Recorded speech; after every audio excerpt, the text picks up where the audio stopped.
Hey guys, welcome back to my channel. और guys, आज की वीडियो में हम डिस्कस करने वाले हैं रिलेटेड पार्टी ट्रांजैक्शंस। तो चलो वीडियो को स्टार्ट करते हैं। Let's get started. Related party transaction का मतलब क्या समझते हो गाइस? जब हम अपने जान पहचान रिलेटिव के साथ कोई भी ट्रांजैक्शन करते हैं, मतलब उनके साथ मिलके अगर हम लोग कोई भी ट्रांजैक्शन कर रहे हैं तो उसको हम कहेंगे related party transactions. Clear? Now will go to objectives. क्या ऑब्जेक्टिव रहेंगे इसके? तो देखो, सबसे पहले हम लोग को क्या करना पड़ेगा? डिस्क्लोजर देना पड़ेगा कि क्या हमारी रिलेटेड पार्टी ट्रांजैक्शन एग्जिस्ट करती है।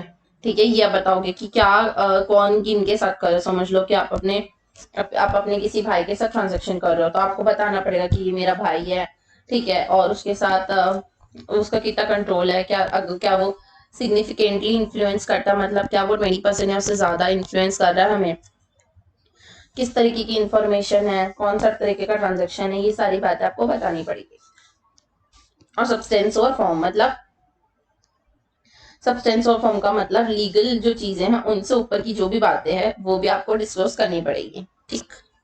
क्या होता है रिलेटेड पार्टी ट्रांजैक्शन? तो पार्टी जो कि रिलेटेड कब मानी जाती है? जब उनमें से कोई भी एक ऐसा हो जो हमको कंट्रोल कर सके, कंट्रोलिंग पावर हो जिसके पास, और सिग्निफिकेंटली इन्फ्लुएंस कर सके, उसको कहते हैं अपन रिलेटेड पार्टी ट्रांजैक्शन।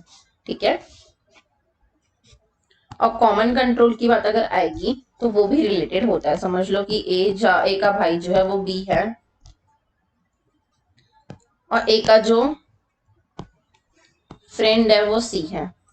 ठीक है, तो ए का जो भाई है वो बी है, और ए का जो भाई है, सॉरी, ए का जो फ्रेंड है सी है।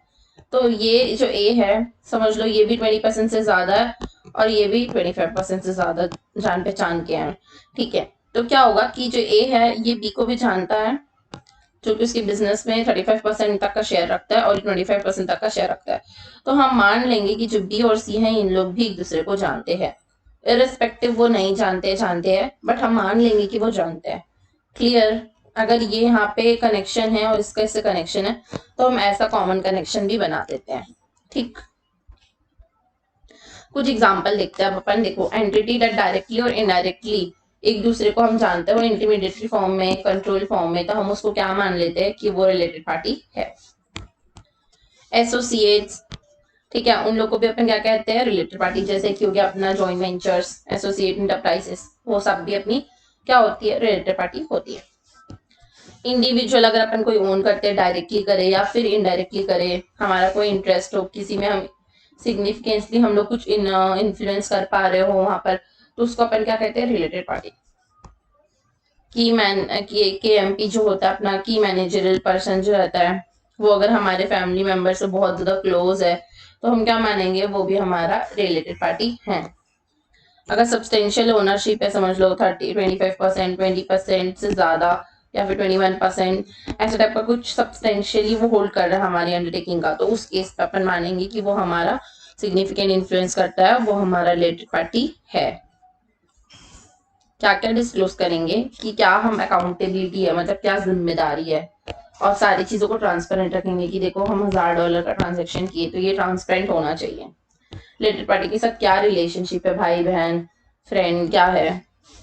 ट्रांजेक्शन डिस्क्लोज टाइप बताओगे, किस टाइप का ट्रांजेक्शन कर रहे हो, सेल्स का कर रहे हो, परचेज का कर रहे हो, एक्सपेंसेस कर रहे हो, तो मतलब क्या उसका सिग्निफिकेंस है वो बताओगे।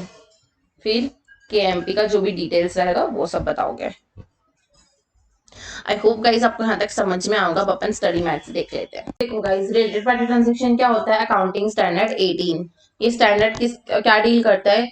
ये डील करता है कि आपको डिस्क्लोजर देना है कि आपके रिलेटेड पार्टी के साथ क्या रिलेशनशिप है, मतलब भाई बहन क्या है और क्या ट्रांजेक्शन है, ये बताने कहता है। ये किस पे अप्लाई नहीं होता है? जो भी स्टेटरी बार्स है उसके ऊपर एप्लीकेबल नहीं होता, उसको रिपोर्टिंग करने के लिए, जैसे बैंक्स वगैरह हो गया। कंसोलिडेटेड फाइनेंशियल स्टेटमेंट के टाइम पे ये एप्लीकेबल नहीं होता है। फाइनेंशियल स्टेटमेंट ऑफ गवर्नमेंट जो होता है उसके ऊपर ये एप्लीकेबल नहीं होता है।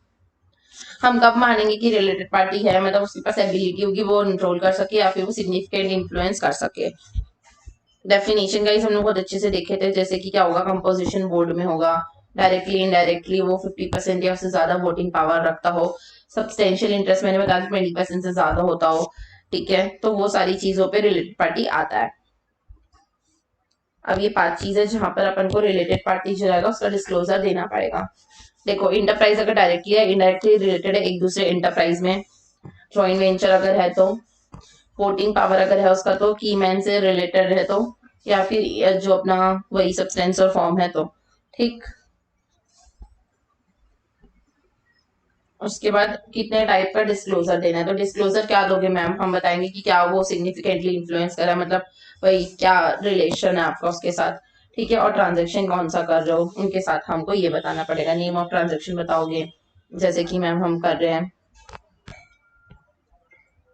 परचेज करें, समझ लो मशीनरी, परचेज ऑफ मशीनरी, ठीक। डिस्क्रिप्शन दोगे कौन सी मशीन खरीद रहे हो, किससे खरीद रहे हो, और रिलेशनशिप बिटवीन द पार्टी, आपका और जिनसे खरीद रहे हो उनके बीच में क्या रिश्ता है, क्या ट्रांजेक्शन का नेचर है, कितना वॉल्यूम खरीद रहे हो, 1 2 10 20 100 कितना, ठीक है। अदर एलिमेंट अगर लग रहा है कुछ भी तो वो आपको बताना पड़ेगा, कितने अमाउंट का खरीद रहे हो और कितना रिटर्न ऑफ कर रहे हो अकाउंटिंग पीरियड में, ये भी बताओगे, ठीक है। जो एंट्रीज करते हैं ना, तो अपन समझ लो कि अगर 10 लाख की मशीन खरीदेंगे तो उसको डेप्रिसिएट करेंगे ना, तो अपन को अकाउंटिंग मेथड्स फॉलो करने पड़ेंगे, तो उसके हिसाब से इस पीरियड पे कितना अकाउंटिंग कर रहे हो वो भी आपको बताना पड़ेगा। आई होप गाइज आपको यहाँ तक क्लियर हुआ होगा। अगर वीडियो अच्छी लगी तो प्लीज लाइक कर देना, बहुत अच्छी लगी तो प्लीज सब्सक्राइब कर देना, सारे फ्रेंड्स के साथ शेयर करना। Thank you so much for watching this video, bye bye guys.